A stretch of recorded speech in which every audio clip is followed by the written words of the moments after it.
Hello and welcome to The Top Story, a podcast with the headlines of the day from our correspondents around the world. I'm Do Hongyu. Coming up in this edition, rescuers across China are racing to the quake zone in Xizang for relief and rescue efforts. Firefighters in Los Angeles are battling to contain raging blazes. And the leader of Greenland has held talks with the Danish King after Donald Trump threatened to seize the Danish autonomous territory. We begin in Asia. Rescuers across China are racing to the quake zone in Xizang for relief and rescue efforts after a 6.8 magnitude earthquake jolted the region. The earthquake emergency response in the southwestern Chinese region, also known as Tibet, is at the highest level after a quake hit Dingzhi County in Shigaze, killing at least 126 people and injured nearly 190 others. 8 trucks with equipment and medical supplies are lining up along the route to the epicenter. Lu Wei has more. Gathering for the same goal. China Media Group reporters have witnessed rescue forces coming from various parts of the country. Among them are rescuers from the National Emergency Medical Response Team who are arriving at Lhasa. This is my first aid backpack. It contains the automated external defibrillator, some chest straps, a box containing sharp instruments, thermal blankets and breathing masks. Our team members are mainly surgeons, including doctors from orthopedic, neurosurgery and emergency departments. They're suitable for treating the injured people at this stage. Captain Zhu Wei said the main challenges for the rescue operation include the high altitude, cold weather and thin air. The first batch of rescue team involves 5 members, and more are on their way. They have brought medical supplies for the injured and also medicine for rescuers. We have prepared the first aid medicine, as some people may have altitude sickness. They're quite useful in low temperature occasions. At a parking lot outside the airport, we have come across a rescue team from China Annan from neighboring Sichuan province. The first batch of more than 50 rescuers have arrived in the quake zone on day 1 of the quake.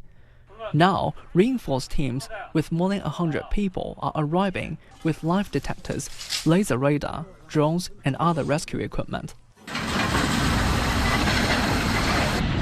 Along the route from Lhasa to the epicenter, we have seen lines of supply trucks coming toward the same direction. At a roadside restaurant, we saw many drivers taking a break before continuing the journey. It's my first meal of the day. We went to the quake zone yesterday with mineral water. This is our second trip. Many restaurants along the route are no longer open.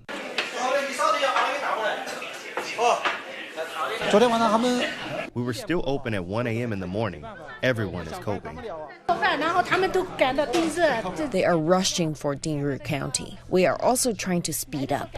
We know they are in a hurry. The drivers can have as much as they want. We are not charging extra money. The stove helps with the heat, and the chargers are free for use. Over 4,000 rescuers are working in harsh conditions, enduring minus 10-degree temperatures at an average altitude of 4,500 meters. Authorities say mobile networks and power have been restored, and over 46,000 people have been relocated. That was Lu Wei reporting. Still in China, the 3 astronauts from the country's Shenzhou 18 mission have shared their experience in space with the public. Ye Guangfu, Li Cong, and Li Guangsu made their first public appearance on Wednesday, 2 months after returning home. Their mission lasted from April to November last year. They set a new record for the longest single mission in space by Chinese astronauts.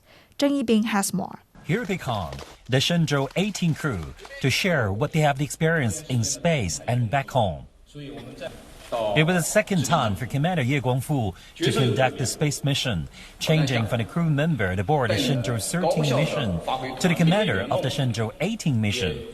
He also set a record among Chinese taikonauts after staying in space for more than a year and stressed the importance of teamwork. During the mission, we were united with the personnel on the ground, and all crew members aboard the space station were perfectly coordinated.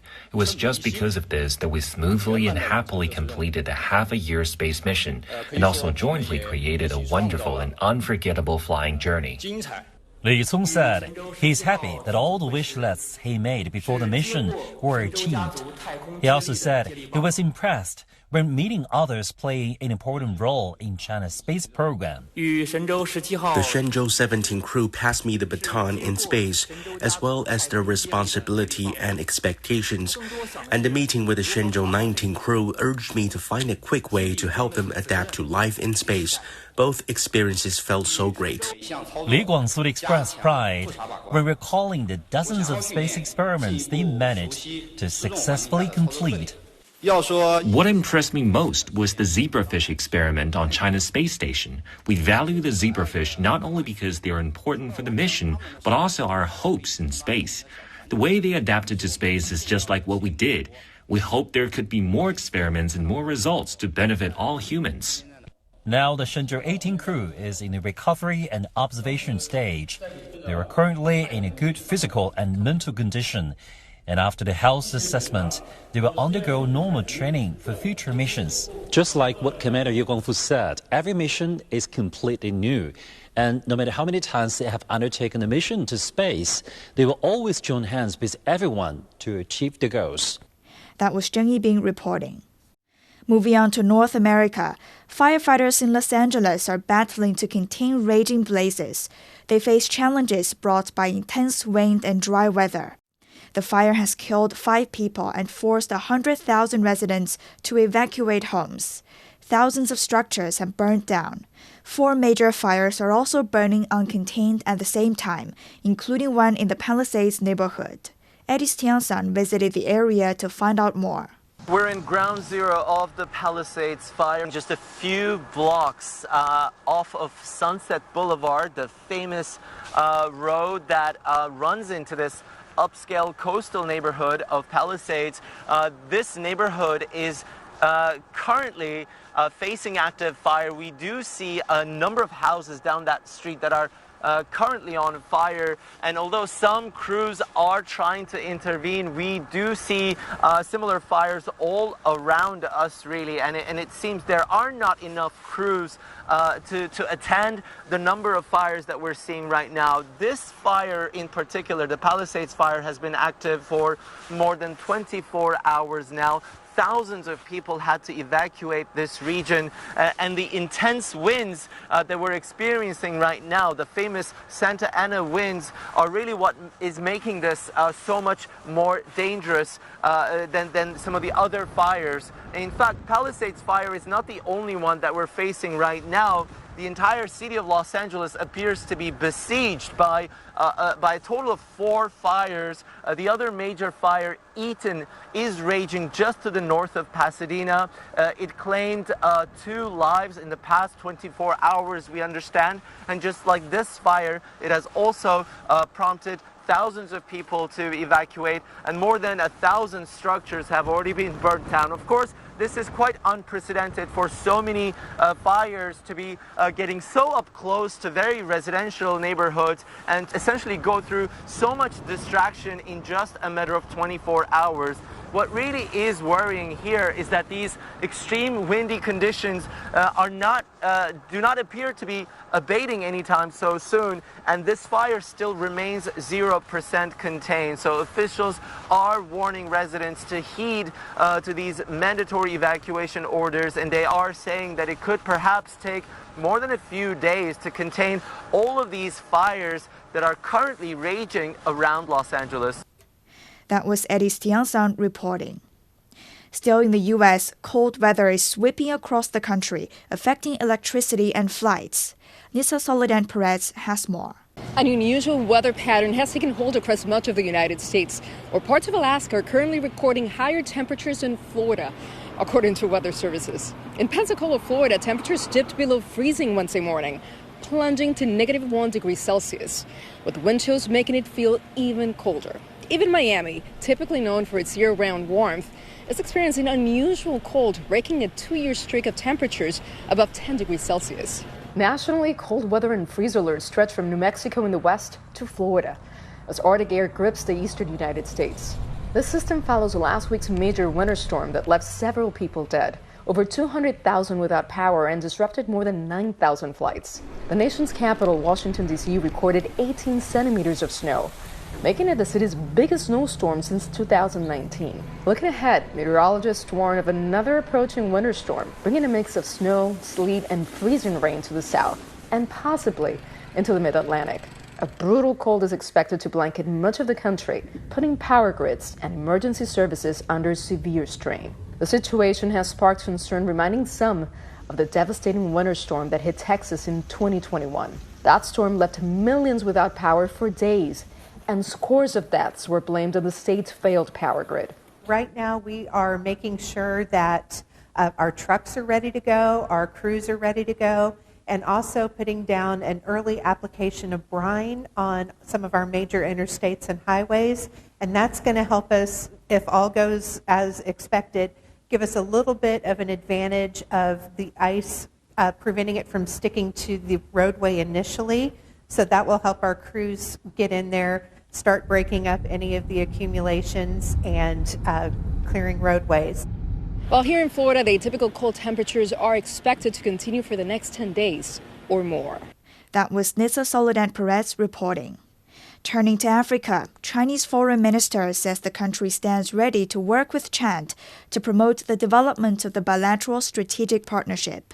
He made the remarks during his visit to Chad, the third stop of his ongoing African tour.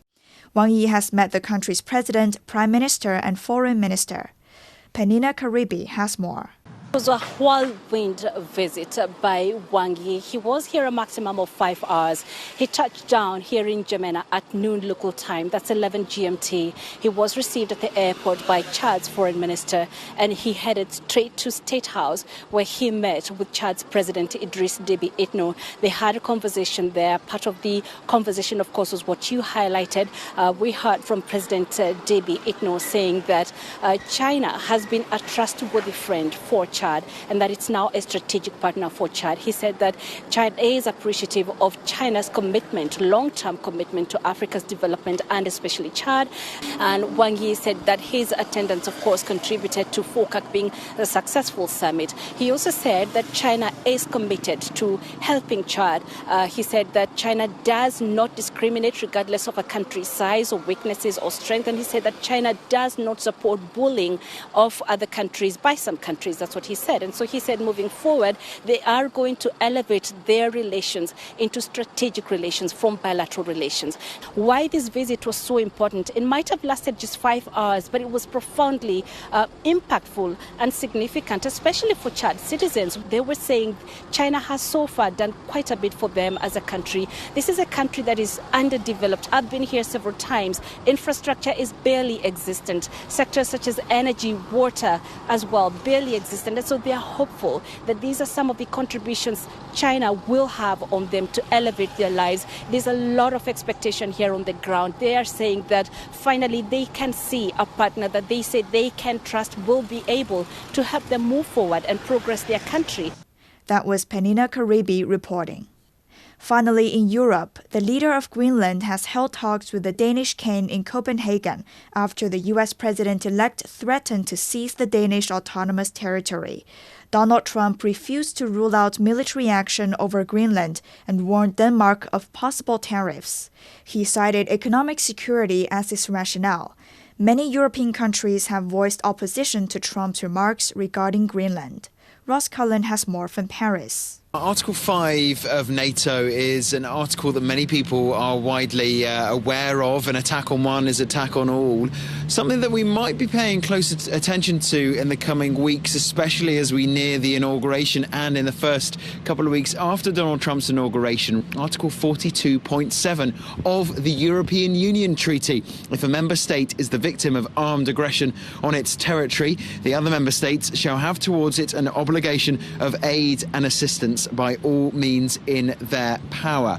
Greenland is not EU territory, but it is the territory of an EU member state. And so if there were to be, and Donald Trump hasn't ruled out, military action inside Greenland, that could well be classed by the European Union as armed aggression on territory, and there could be aid and assistance provided to Denmark by other member states.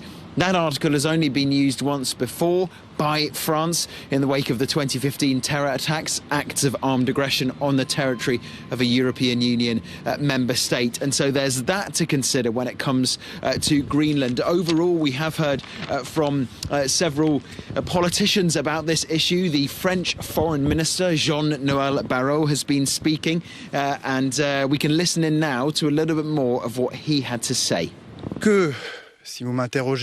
You're asking me if I think the United States will invade Greenland. The answer is no. Have we entered an era that sees the return of the survival of the fittest? The answer is yes. And so should we let ourselves be intimidated? Should we let worry take over? Of course not. Something else that Mr. Barrot said, there is no question of the EU letting other nations in the world, whoever they are. And I'll just bring you some notes from the European Union midday briefing. They were asked naturally about the situation with Greenland and Denmark, and the European Union saying we don't comment on comments, but the sovereignty of states must be respected. We look forward to a strong transatlantic agenda with the next US administration on key strategic interests. No doubt that the president-elect certainly views Greenland as a key strategic interest for the United States. One other comment from the European Union was that our core goal is to have a strong cooperation on areas of common interest. We will find out in the coming weeks if Greenland can be an area of common interest between Washington and Brussels. That was Ross Cullen reporting. Before we go, here's a recap of today's top stories. Rescuers from across China are racing to the quake zone in Xizang for relief and rescue efforts. Firefighters in Los Angeles are battling to contain raging blazes. And the leader of Greenland has held talks with the Danish King after Donald Trump threatened to seize the Danish autonomous territory. And that's it for this edition of The Top Story, a podcast that brings you world headlines every weekday. For more news in politics, business, sports, and culture, you can subscribe to the Beijing Hour, a one-hour podcast news magazine program. We welcome and appreciate all ratings and reviews. I'm Do Hongyu. Thank you for listening.